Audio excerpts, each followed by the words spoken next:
After the collapse of the Soviet Union and the reunification of Germany in 1990, some questioned, why didn't Germany buy back Königsberg, now Kaliningrad? The city, once an important cultural and strategic center of Prussia, belonged to Germany until the end of the Second World War. However, when the alleged opportunity arose to regain the old city, the German government decided against it. To understand this, we need to look back into the past. Königsberg had been an important city for the German Empire since the Middle Ages. Founded in 1255 by the Teutonic Order, the city developed into the center of East Prussia and became culturally and politically important in the following centuries. Königsberg gained great strategic importance, particularly through the Prussian kings and later the German Empire, especially due to its location on the Baltic Sea. But all that changed after the Second World War. After the defeat of the German Empire in 1945, Königsberg was ceded to the Soviet Union by the Allies in accordance with the Potsdam Agreement.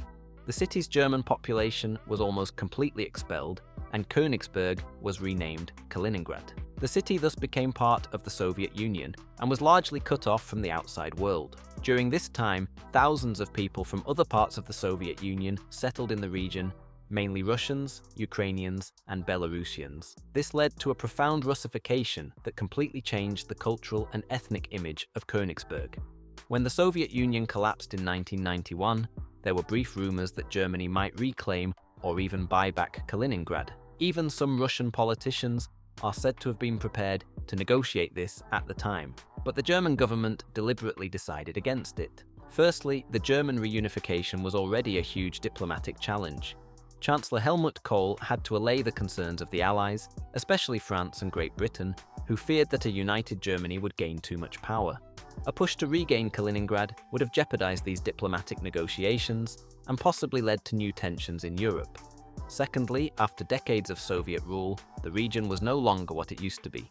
The ethnic structure had changed fundamentally, and the region was almost completely Russified. Only around 0.4% of the population in Kaliningrad is still of German descent today. It would not have been easy for the German government to justify the integration of a heavily Russified region into reunified Germany, both politically and economically. Furthermore, there were several alternative proposals for the future of Kaliningrad in the 1990s. For example, some movements called for the region to be annexed to Lithuania, while others argued in favor of Kaliningrad's complete independence in order to create a fourth Baltic state. The region was thus a theatre of different visions, but none of these ideas prevailed. Another interesting point is the history of far-right groups from Germany that tried to buy land in Kaliningrad in the 1990s and establish German settlements there. These groups, which were financed by far-right circles, intended to establish German villages in the region one by one in order to restore the old connection to Königsberg. However, these efforts were quickly stopped by the Russian government and ultimately came to nothing. Another important reason was the region's economic situation. After decades of Soviet mismanagement, Kaliningrad was severely weakened economically and was primarily used by the Soviets as a military outpost. The region was therefore dominated by military installations and economically underdeveloped. For the German government, which was already struggling with the immense costs of reunification, the takeover and reconstruction of Kaliningrad would have been an additional burden that it wanted to avoid. Finally, stability in Europe also played a role. The 1990s were a time of upheaval, and many countries were looking for new orders and stability. It was important for Germany to maintain good relations with its neighbors, including Russia. A territorial claim to Kaliningrad could have jeopardized these relations and destabilized the European balance.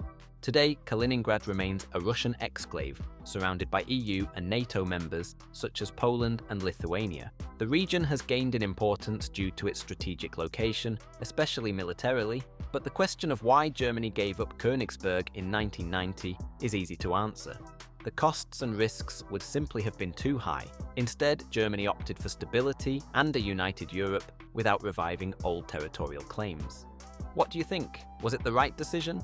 Let me know in the comments. If you liked the video and want to learn more about one of the smallest countries in the world, I can recommend my video about Liechtenstein.